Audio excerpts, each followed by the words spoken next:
It all started with that programme Tom Bradby made for ITV about Prince Harry's gap year trip to Lesotho.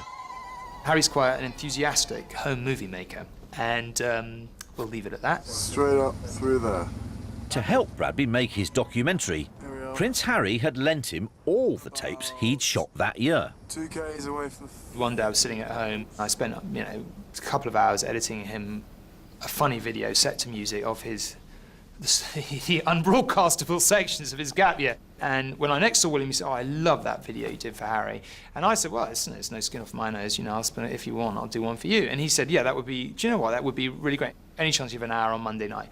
I said, "Yeah, fine. Could you please tell Helen Asprey to leave my name on the gate?"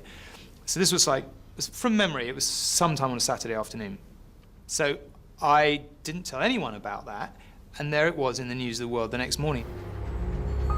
Anyone reading the story might have presumed it was a leak from one of the prince's inner circle, but the two people directly involved knew differently. William said to me, I know totally it wasn't you, but that is a bit weird, isn't it? How the hell did that get out? And I said, well, listen, when I first became royal correspondent, I was told that, reporters quite regularly listened into each other's voice messages.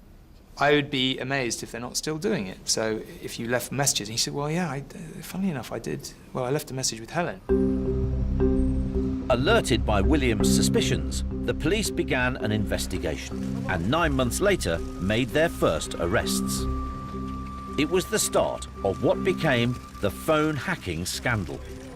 So when it became clear that they had been hacked, and they were being hacked quite routinely, yeah, what was the reaction? I mean, my primary memory of that conversation with William was that it was like a light went on in his eyes, like, oh yeah, okay, oh God, it all makes sense, I think there was a very substantial degree of relief in that at last they could explain, They'd mistrusted so many people in their circle over so many years. They'd had all these tests trying to catch people out, not their closest friends, but sort of people on the periphery, repeatedly trying to kind of work out who the hell was telling this stuff. And suddenly, well, there it all was. What were initially dismissed as the actions of one rogue reporter were eventually exposed as being widespread at the news of the world, and now we know, going on elsewhere too.